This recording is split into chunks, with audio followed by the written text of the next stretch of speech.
Je me suis toujours demandé ce que ça faisait de jouer contre un N1.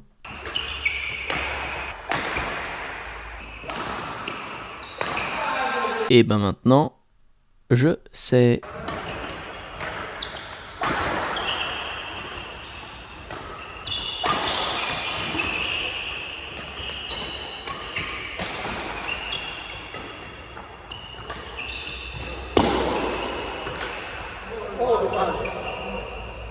Plus sérieusement, c'est trop cool parce que depuis que je publie sur cette chaîne, il y a pas mal de gens qui me parlent, que ce soit sur le compte Insta, dans les commentaires YouTube ou par mail. Et dans ces demandes, il y avait Baptiste. Donc des fois, j'arrive pas à répondre à tout le monde, mais là, j'ai vu le commentaire de Baptiste, un message sur Insta, et qui me disait si ça te tente, un jour, on peut faire N1 contre N3, on peut faire des matchs, des concepts.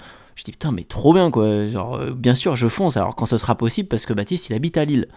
Mais finalement, je me suis dit ça dans ma tête. Et 3-4 semaines après, j'étais à Lille. J'avais d'autres trucs à faire sur la route. Je me suis dit, allez, let's go, on va trouver un prétexte pour y aller. Et puis ça l'a fait. Et on s'est retrouvés quelques semaines plus tard à Lille pour jouer pendant 2 jours à faire des simples. Et je vous ai tout filmé de A à Z. C'était une super rencontre parce que tout de suite, Baptiste, quand il m'a vu, il m'a dit, mec, tes vidéos de bad au départ sur Badak, TikTok et tout, je pouvais pas te blairer. Genre, je les ai suivis il y a 1 an, les vidéos d'humour comme ça, là, il dit, je pouvais pas les blairer. Et puis avec le temps, j'ai compris le second degré. Et puis, ouais, ça va, ça me faisait rire. Et en plus, quand t'as fait la chaîne YouTube, c'était mieux. Donc, c'est cool, il m'a donné vraiment son avis. Puis moi, j'en ai profité pour lui poser des questions. Vous le voyez ici, on en a parlé. Et je vais vous partager cet échange parce que moi, je voulais savoir à combien il tendait sa raquette. Je voulais savoir quel grip il kiffe. Je voulais savoir quel était le classement où il a le plus galéré. Je voulais savoir tout. Je veux tout savoir sur Baptiste. Donc, j'ai essayé de poser le maximum de questions. Et je vais vous passer ça entre quelques points. Et puis, je vais vous faire le match. Je vais vous débriefer quelques échanges. Je vous ai mis les meilleurs, mais vous allez voir un peu ce que ça fait un N1 contre un jeune N3. Questions-réponses et match, c'est parti sur le terrain.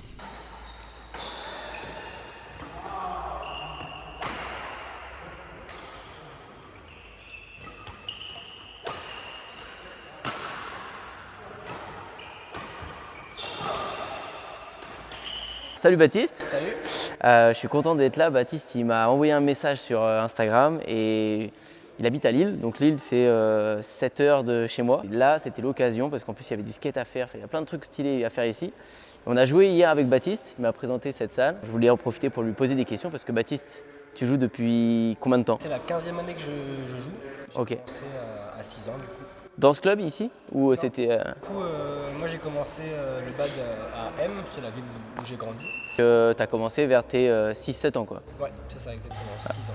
Ah c'est fou, ok, donc Baptiste a commencé vraiment tôt et donc ça va être intéressant de lui poser 2-3 questions. Je vais lui poser des questions sur le cordage, sur les volants. On a fait une vidéo il y a pas longtemps sur les volants, je lui ai demandé hier ce qu'il en avait pensé. Puis voilà, que tu nous dises vraiment sincèrement, prends pas de gants, tu me dis ça c'est pas terrible ce que tu dis, ça c'est bien, comme ça on aura un avis un peu tranché d'un joueur qu'on fait depuis longtemps. Et puis après je pense que tous les avis sont différents, c'est en fonction des préférences des joueurs. On parlait hier des grips et j'aimerais bien qu'on en parle aussi, des grips éponges, des grips classiques. Donc je vais lui poser quelques questions et puis j'espère qu'on va en apprendre tous.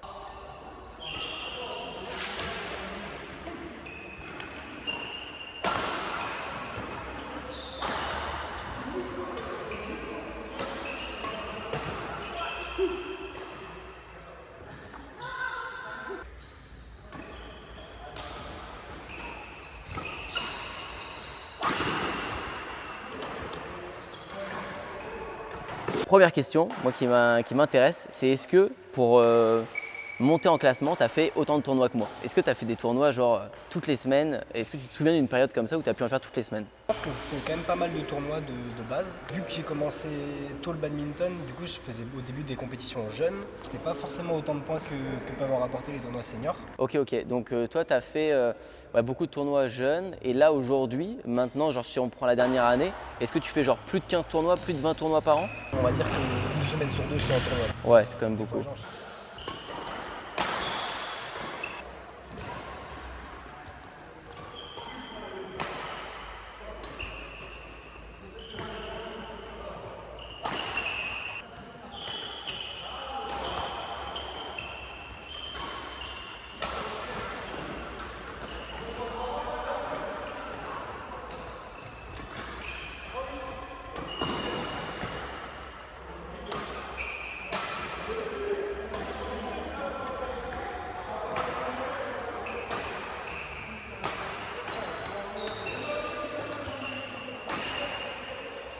Ton tableau préféré, c'est le simple? Ouais, moi je suis plus un joueur de simple homme. Après, j'essaye de me diversifier au maximum. On a parlé pas mal sur la chaîne aussi, on parle de la montée en classement, etc. Est-ce que tu as souvenir d'un classement, d'un cap qui a été dur pour toi? Est-ce que tu es resté peut-être longtemps en R6 ou en R5, en R4, en D8? Est-ce qu'il y a un palier que tu as eu du mal à franchir? Est-ce que tu as un conseil peut-être pour eux? Un truc qui t'a aidé toi? En simple homme, le classement le plus dur que j'ai dû passer, c'était le N2, auquel je suis resté le plus longtemps. Même si je faisais déjà des compétitions seniors avant, physiquement, j'étais pas forcément à la hauteur. Ok.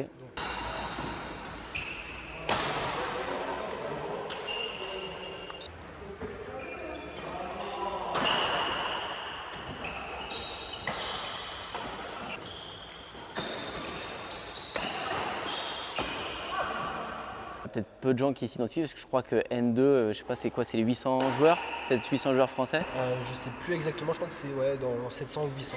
Mais je pense que voilà, chacun son palier. Il y a des moments où, ce qu'on disait avec Baptiste hier, il faut accepter de redescendre des fois d'un palier, de stagner un peu. Puis après, ça va se décanter, c'est normal.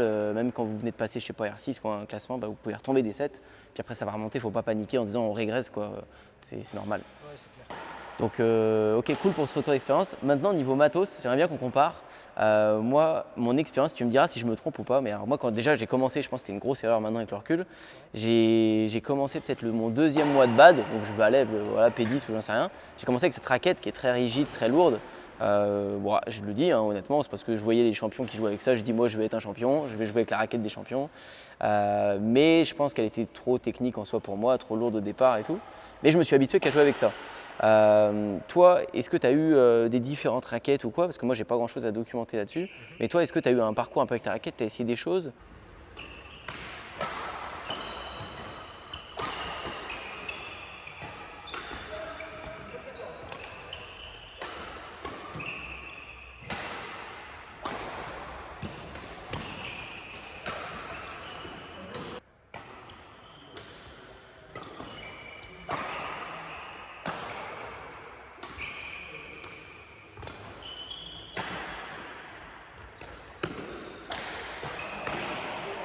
Forcément, du coup, quand j'ai commencé à 6 ans, on achète une raquette premier prix.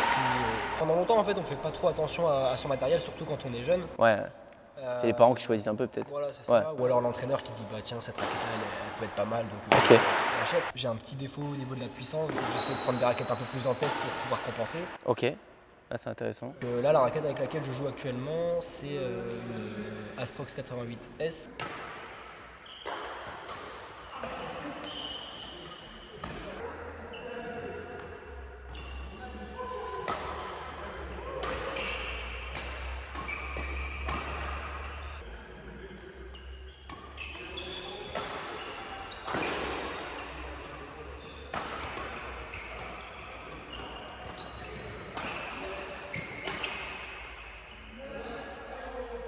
Ok, et tu me disais pas de différence entre les raquettes pour le jouer en double ou jouer en simple pour toi. Enfin, tu n'en as pas de différente. Alors moi, je joue avec les mêmes raquettes que ce soit en simple ou en double. Voilà, après c'est en fonction des préférences, pardon, et du style de jeu de chacun.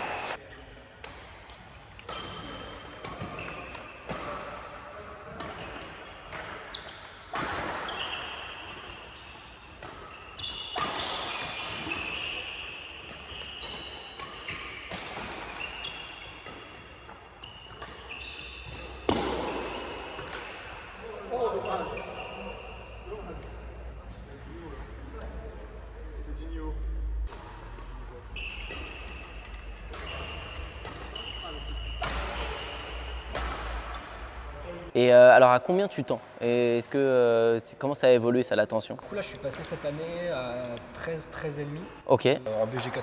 en BG80, ok. En fait, c'est un cordage qui est très fin et du coup qui casse beaucoup. Là, je suis redescendu à 13 parce qu'en fait, à 13,5, je descendais tout le temps et je cassais tout le temps. Ok, Ouais, idéalement, je dirais plus 13,5 quand même pour moi. C'est parce que j'ai pas non plus énormément de puissance. Je sais qu'il y a beaucoup de gens qui tombent à 14, 14,5. Ouais. Mais moi, 13, 13,5, ça me convient bien pour l'instant.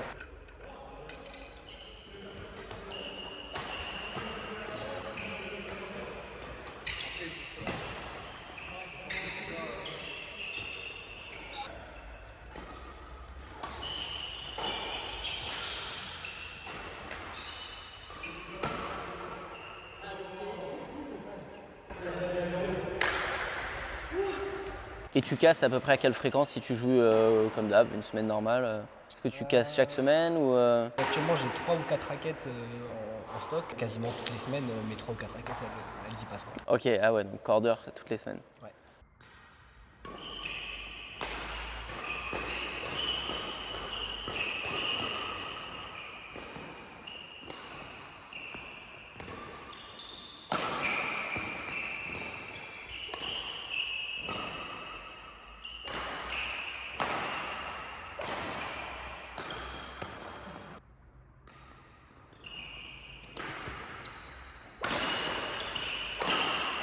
En rapport avec la vidéo que j'ai faite sur les volants, est-ce que toi tu pourrais m'en redire des choses par rapport, j'ai un peu taillé c'est vrai le Babola 2, le AS10, bon j'ai dit mon avis et puis voilà comme j'ai dit c'était juste un test et c'est par rapport au ressenti de chacun. Toi, quels sont tes volants préférés? Puis par rapport à ce que j'ai dit, est-ce que tu as des trucs à redire? Déjà, je suis complètement d'accord avec toi que les AS10, c'est pas terrible. Pas terrible? Ouais. Ils tournent bizarrement, c'est le bas de gamme, quoi. Ok, bon, c'est ceux que j'aime le moins, parfait. Pour ce qui est des Babola 2, moi, ça me choque pas. Ça te choque pas? Ok. Ce que j'utilise le plus, moi, c'est les Yolex AS20 et AS30 qui, je trouve, se valent à peu près. Après, c'est sûr que les 30 ils sont un peu mieux. Ok.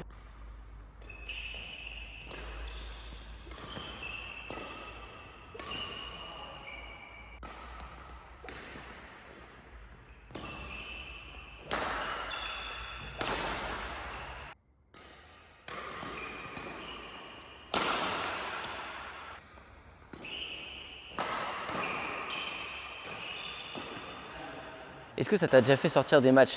C'est un volant. Est-ce que des fois, est-ce que ça te rentre dans la tête toi ou plutôt non, tu fais abstraction, le volant il est comme il est et je vais faire mon match? Je dirais qu'il y a des moments où je me dis, tiens, cette faute-là, je l'ai faite parce que le volant, Ouais. il n'est pas exactement comme je le veux. Ok. Après, je me dis, tant pis, le volant, c'est le même pour l'adversaire, c'est Ouais. le même pour moi. Donc, Ok.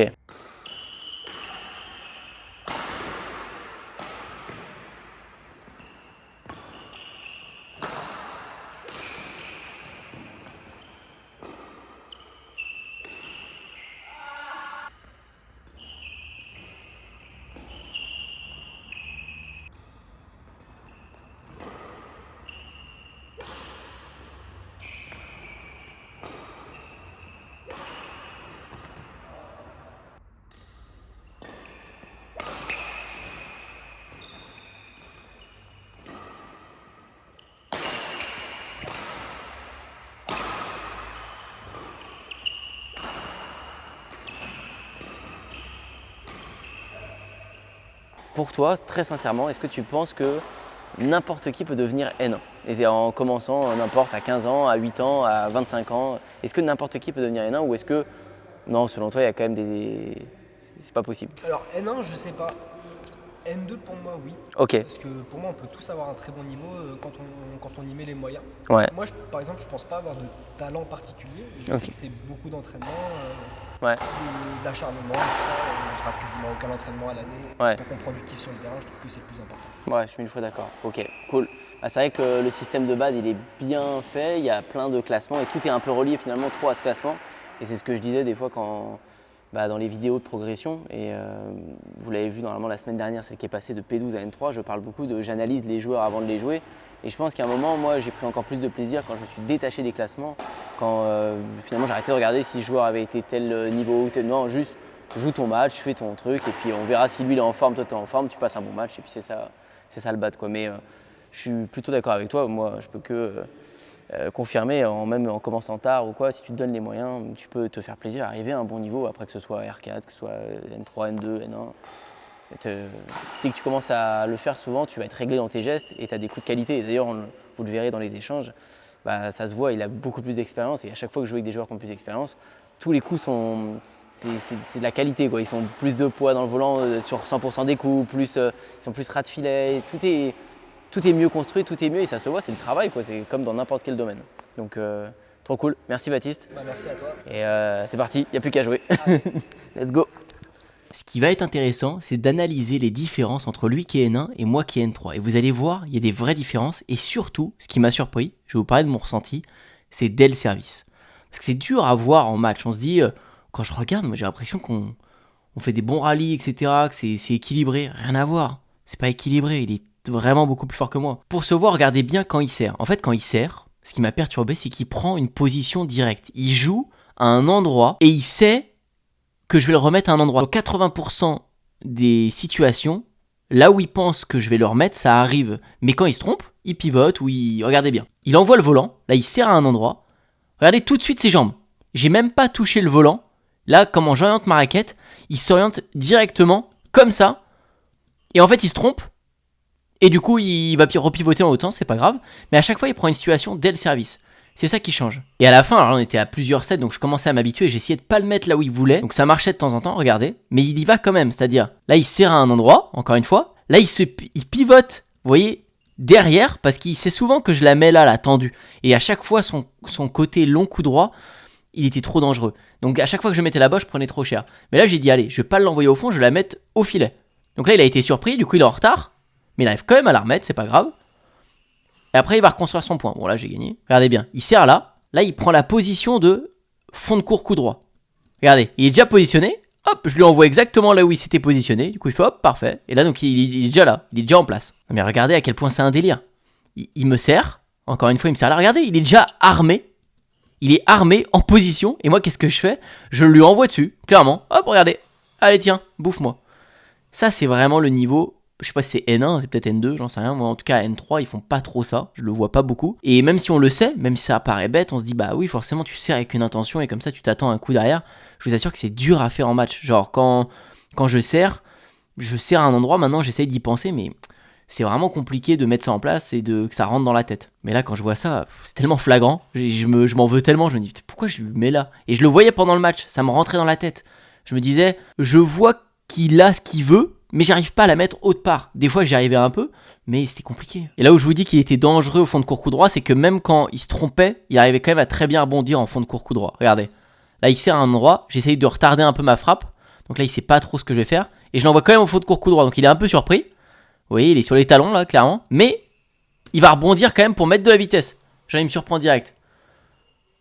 Donc moi quand je l'ai joué, je me suis dit fond de court coup droit, j'oublie vraiment s'il est à la rue quoi. Et des fois ça marchait pas, regardez là encore une fois, il serre, toujours il se prépare pour son fond de court coup droit parce que je pense que souvent je lui mettais là-bas ou même lui il me servait pour qu'il ait ça. Vous voyez il est prêt et il fait ah merde, il a changé. Donc là il dit ok pas de panique, revers. Et tous les points c'est ça, regardez, hop, il se prépare encore fond de court coup droit, là je lui donne. Voilà, il s'est dit trop cool, il me donne ce que je veux, j'ai pas eu à me fatiguer pour avoir ce point. Donc moi j'aimais pas du tout quand il servait. Et ce qui est compliqué aussi au-delà de ça, c'est que je trouve que sa résistance dans les points, elle va tellement plus loin que d'habitude. Les gens, au bout d'un ou deux coups, regardez. Là ça ok c'est normal, ça c'est normal. Ça va, y a pas de danger. Là il est très très en retard, il m'envoie un volant milieu de terrain. Là normalement dans 90% des situations je finis le point. C'est bon, là dans ma tête j'ai gagné l'échange. Là je smash loin croisé. Il arrive à l'avoir, mais ce qui est différent c'est que son volant est de qualité aussi. C'est-à-dire souvent les gens, à la rigueur, ils vont l'avoir, mais ça va arriver très haut et je vais pouvoir killer ou quoi. Non, là, je pouvais rien faire. Il n'y a pas grand-chose à faire. Donc là, en plus, je fais encore un autre super coup. C'est-à-dire, j'étais super content de moi. J'arrive armé, genre en mode, je vais amortir. Là, je suis prêt à la poser. Je me dis, bah, il va penser que je la pose. Et en fait, je la tends vraiment fort, rapide tout au fond. Il est méga en retard. Il me la remet quand même. Et là, je marque le point. Mais vous voyez tout ce qu'il faut faire de plus pour marquer le point. Donc ça, c'est compliqué. Je me dis, wow, le chemin qu'il faut à chaque point pour gagner, c'est si long.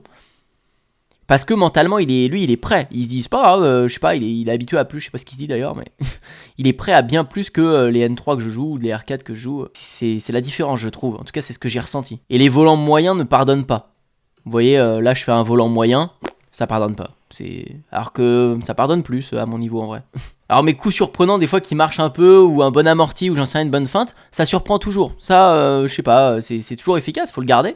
Vous voyez, j'ai toujours marqué des points comme ça aussi où il était surpris, j'étais content. Mais moi, on voit que quand je serre, regardez bien, il n'y a pas d'intention. Je me place nulle part. Je serre là, je suis au milieu. Je suis au milieu et je me dis, bah, ça va aller où ça va aller, mais on verra bien. Donc là, bah, ça va là. Mais il n'y a pas d'intention, ça se voit tout de suite. Bon, voilà en gros ce que j'ai pu remarquer, mais c'est vraiment quand vous jouez, enfin, faut vraiment jouer contre ce type de joueur pour comprendre. C'était une super expérience en tout cas, mais voilà les petites analyses, le petit bilan que je peux en tirer de ce que j'ai subi, en tout cas, plutôt de ce que j'ai profité. C'était vraiment cool.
Allez, c'est gagné.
Bon, vous l'avez vu, c'est très fort comme niveau. On se rend peut-être pas compte en vidéo. Peut-être qu'on pourrait se dire, ouais, ça fait des bons échanges, t'es pas loin d'avoir le niveau N1 ou j'en sais rien. Vous allez peut-être pas du tout dire ça, mais quand je regarde des fois, je me dis, ça paraît pas si dur que quand moi j'étais en face. Vous vous rendez pas compte à quel point il est plus constant que moi. Sa qualité de volant est bien meilleure. Il y a tout, il est lucide bien plus que moi sur le terrain. Enfin, le badminton, c'est du détail et tout est important là-dedans, c'est des déclics, il a beaucoup plus de déclics d'avance sur moi, ça se voit, son expérience elle parle, ça fait longtemps qu'il joue au bad, et c'était trop intéressant de pouvoir jouer contre lui, je le remercie encore. J'espère pouvoir refaire ça avec d'autres joueurs ou le refaire avec lui sur d'autres épisodes. Si vous avez kiffé, n'oubliez pas de liker cette vidéo et de vous abonner à la chaîne YouTube, ça me ferait extrêmement plaisir. Ma question pour vous, c'est quel est le joueur le plus fort contre qui vous y ayez joué, que ce soit une paire de double, une paire de mix, que ce soit un joueur en simple, une joueuse en simple. Dites-moi ça dans les commentaires. Quel classement avait le joueur le plus fort que vous avez joué? Je vous dis à très bientôt pour une prochaine.